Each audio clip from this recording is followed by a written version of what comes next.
In turbulent times, it's often said that the first voices to be silenced are the poets. Yet, in our turbulent times, poets are giving voice to issues including racism, equality and sexuality.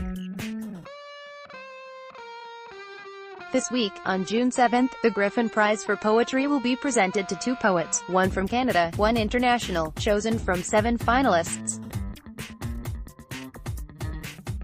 The prize was established by businessman and philanthropist Scott Griffin in 2000, at $65,000 for each winner and $10,000 for each finalist. It is the richest for poets anywhere.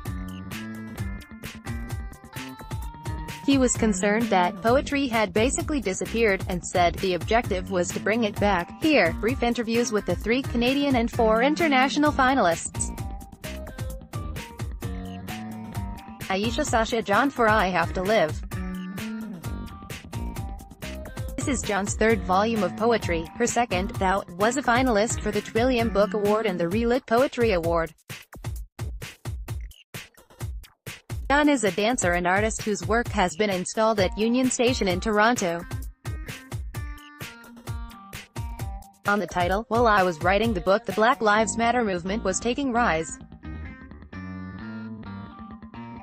There was, for me, troubling implications in the fact that Black Lives Matter was in the 3rd person. Who's the audience of that sentence? To whom are we saying that our lives matter? Part of the politics of my work is that I composite myself as an audience member. When we make ourselves the audience, a version of ourselves, to me it's loving myself and respecting myself. Because it's saying about me and people like me, we need books. On reading out loud, poetry is essentially an oral art. I edit on the page, but I always edit also by reading the work to myself, because my ear picks up different things than my eye does. Orality and rhythm, the music of it, is essential. There are poems I would have chucked if not for the fact somehow when I listened to it I was so compelled by it. There are poems I'm very proud of how they appear on the page, but they fall dead to me when I read them. To me, reading the poem, speaking the poem is the most sophisticated tool I have for editing it. Nato Mancini for Same Diff Mancini is an interdisciplinary artist focusing on poetry, bookworks, text-based visual art and cultural criticism. He has published almost a dozen books and chapbooks and been nominated for the Relit Poetry Award. On prize culture, nowadays getting a nomination goes a long way to how people see the work and take it a lot more seriously and pay it a lot more attention. I write what might be called kind of serious poetry, so this kind of a thing can give a new life to my work. Prizes can be bad things, they can be divisive, they can create unnecessary competition and jealousy between writers. The good side is sometimes they really do have this great function of taking people who, for any number of reasons, might not have been getting the kind of attention that they might warrant or deserve, and bring warranted and deserved attention to their work. On how poetry helps in hard times, I think a lot of people are feeling there is a general feeling of sadness and grief socially right now. Poems can be about healing, they can be about making clear certain kinds of social antagonism, they can be, in a good sense, escapist. Life is hard, there's nothing wrong with a little bit of fun and escapism. The beautiful thing about poetry in particular is every poet, and every poem answers that question in its own way. Billy Ray Belcourt for This Wound is a World Belcourt, a Rhodes Scholar, won the 2016 PK. Page Founders Award for Poetry and has been published in numerous journals. This is his debut collection. Sadness and hope. One of the things I wanted to perhaps dispel in the book was that emotions like sadness and hope were irreconcilable, that they couldn't exist alongside of one another. So what I wanted to do was show that it's often from sadness that hope bubbles up, or that one's experience of heartbreak and grief are, in another vein of thinking, kernels of possibility, because they nod to or point to what life might be like without political violence, without premature and preventable death, etc. On the rhetoric of protests, the language of indigenous protest and political life can sometimes be coded with masculine rhetoric. The figure of the warrior is sometimes invoked to conceptualize the social position of those who refuse colonization.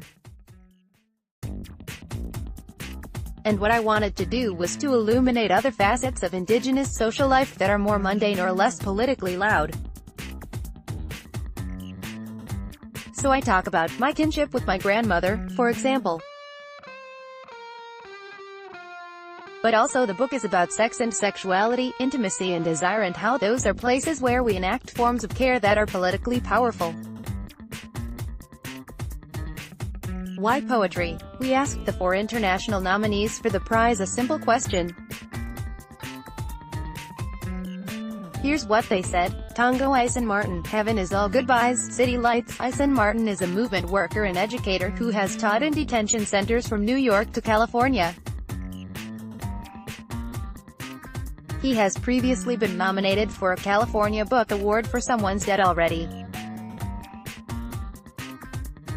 This is his second book.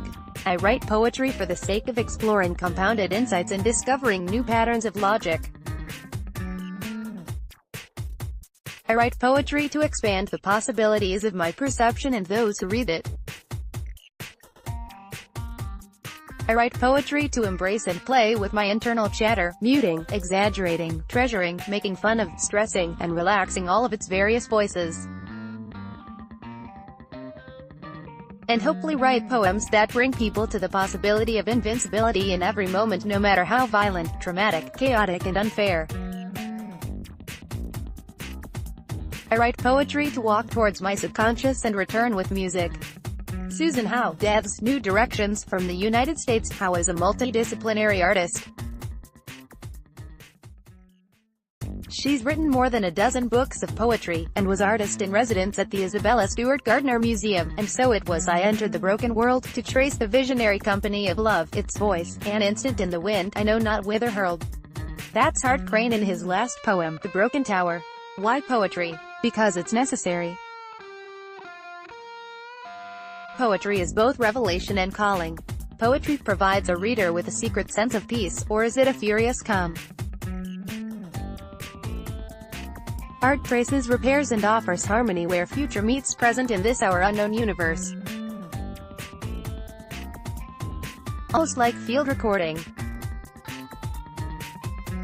Layli Long Soldier, whereas Grey Wolf Press. Long Soldier is poetry editor at Core Press and a contributing editor to Drunken Boat, and was a finalist for the National Book Awards for Whereas.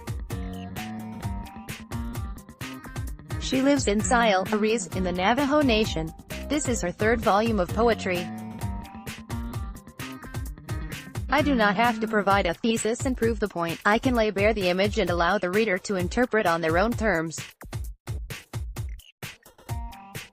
If an experience has been confusing, for example, the poem allows for that self-same confusion, fragmentation and slippage. In some cases, this can actually serve as the engine or power of a poem. Paradoxically, a poem is where I can think things out, while at the same time I do not have to reach a tidy conclusion. I can think a thing through as far as I can take it, then hand the reins over to the reader to continue thinking on their own, imaginatively. Most of all, for me, writing a poem is an enactment of prayer. It embodies hope, longing, and constant trust in the unseen.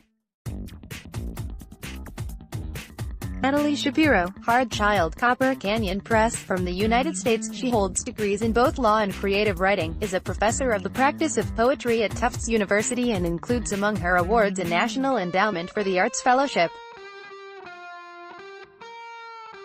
This is her 2nd poetry collection. Poetry offers the opportunity to be declarative without being definitive, to train attention on the murky and uncertain things that enrapture, enrage, or engulf us. In a world where so much of our everyday discourse revolves around staking out positions and digging in hard, many of my favorite poems revel in assertions that cannot be verified by evidence, or that evidence explicitly contravenes. The poems then invite us to respond not by attacking these debatable premises, but instead by temporarily imagining ourselves into a world in which they might come true.